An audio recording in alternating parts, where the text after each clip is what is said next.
Em 1913, o psicólogo John P. Watson publicou um artigo que, olha, literalmente abalou as estruturas da psicologia. Ele veio com uma ideia radical.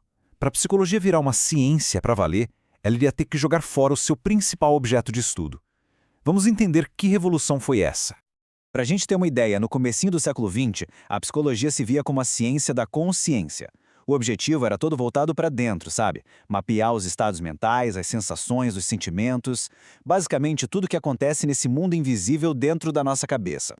E como é que se estudava uma coisa dessas? O método principal era a tal da introspecção. Funcionava assim. Observadores treinados tinham que descrever suas próprias experiências internas. Só que tinha um problema gigantesco, pelo menos na visão do Watson. Isso era uma bagunça completa. Os resultados mudavam de pessoa para pessoa, de um laboratório para o outro, não tinha padrão. E foi aí que o Watson jogou essa pergunta bombástica na mesa. O argumento dele era simples. Para a psicologia ser levada a sério, ela precisava entrar no ritmo da ciência daquela época. Num mundo onde física e química dominavam, ciência de verdade exigia dados objetivos, que pudessem ser observados e medidos por qualquer um. E a consciência? Bem, ela simplesmente não se encaixava nisso. Ok, para a gente entender essa proposta, que soa até meio maluca do Watson, a gente precisa primeiro dar um mergulho na crise que ele enxergava na psicologia da época. Para ele, a psicologia já tinha uns 50 anos como disciplina experimental, e mesmo assim tinha falhado miseravelmente em se provar como uma ciência natural de verdade. Mas o que era essa tal de introspecção na prática? Imagina assim, um pesquisador mostra uma cor para uma pessoa e pede para ela descrever não a cor em si, mas todas as sensações puras, elementares que formam aquela experiência. Era um método que dependia 100% do relato subjetivo de cada um. E o Watson, claro, fez uma lista de falhas que ele considerava fatais. Por exemplo, surgiam debates que nunca acabavam sobre coisas básicas tipo quantas sensações existem. Vermelho, verde, amarelo e azul são 4 sensações diferentes? Ou cada tom mínimo de cor no espectro é uma nova sensação? Ninguém chegava a um acordo. A psicologia parecia presa num looping de discussões que não levavam a lugar nenhum. E aqui vem a comparação que, na minha opinião, é matadora. Na física, se o experimento dá errado, de quem é a culpa? Do equipamento, do método? Agora, na psicologia daquela época, se os resultados de 2 laboratórios não batiam, a culpa era do observador. A crítica era que a introspecção da pessoa não era boa o suficiente. Para o Watson, isso era o exato oposto de fazer ciência. Essa citação, que o próprio Watson conta no artigo dele, resume perfeitamente o que as outras ciências pensavam. Essa falta de objetividade, de rigor, fazia a psicologia parecer mais um papo esotérico do que uma ciência séria de verdade.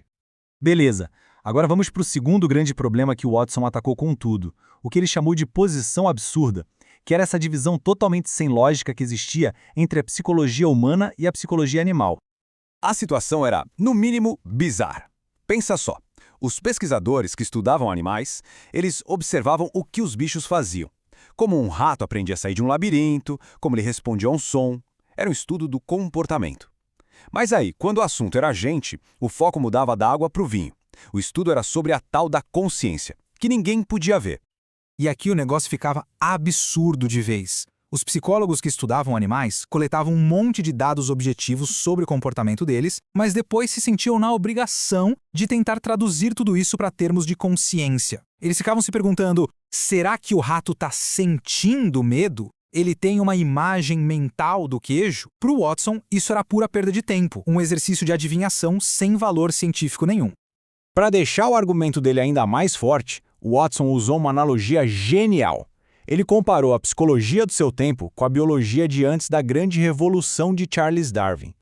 E essa comparação é brilhante. Antes de Darwin, a biologia olhava todo o reino animal através das lentes do ser humano. Aí chega Darwin, vira a mesa e mostra que os humanos são só mais uma peça nesse tabuleiro enorme da evolução. O que o Watson queria era ser o Darwin da psicologia. Parar de analisar o comportamento dos animais como se fosse uma versão piorada da consciência humana e, em vez disso, procurar por leis gerais de comportamento que valessem para todo mundo, do rato ao ser humano. Então, diante dessa crise toda, desse absurdo, o Watson não veio com um jeitinho ou uma reforminha. Não, ele propôs uma revolução completa para a psicologia.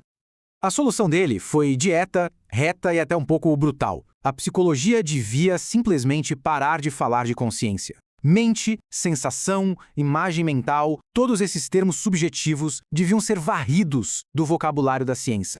E com as palavras dele mesmo, a coisa soa ainda mais forte. Ele basicamente disse que a psicologia precisava parar de se enganar.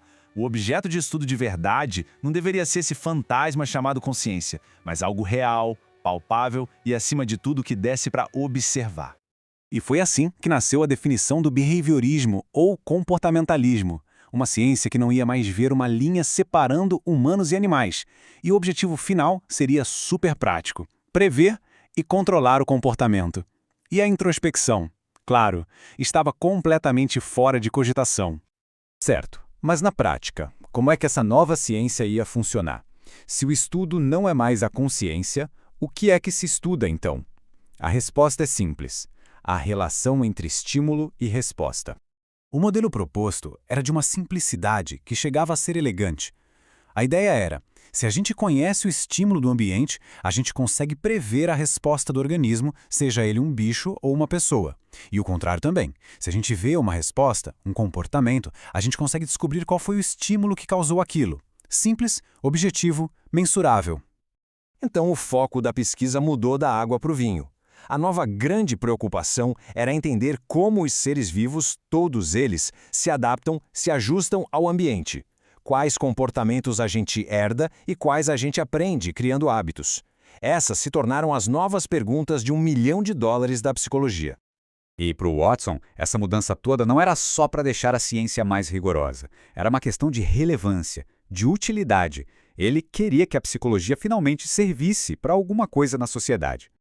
Ele batia na tecla de que médicos, advogados, empresários, essa galera da vida real não tinha o que fazer com aqueles debates super abstratos sobre estados de consciência. A psicologia de laboratório daquela época simplesmente não conversava com o mundo real. E o mais legal é que o Watson apontava para áreas que na prática já eram behavioristas sem saber. Pega a psicologia da propaganda, por exemplo. Ela não está nem aí para os sentimentos do consumidor. A questão é, esse anúncio, que é o estímulo, leva a pessoa a comprar o produto, que é a resposta, sim ou não.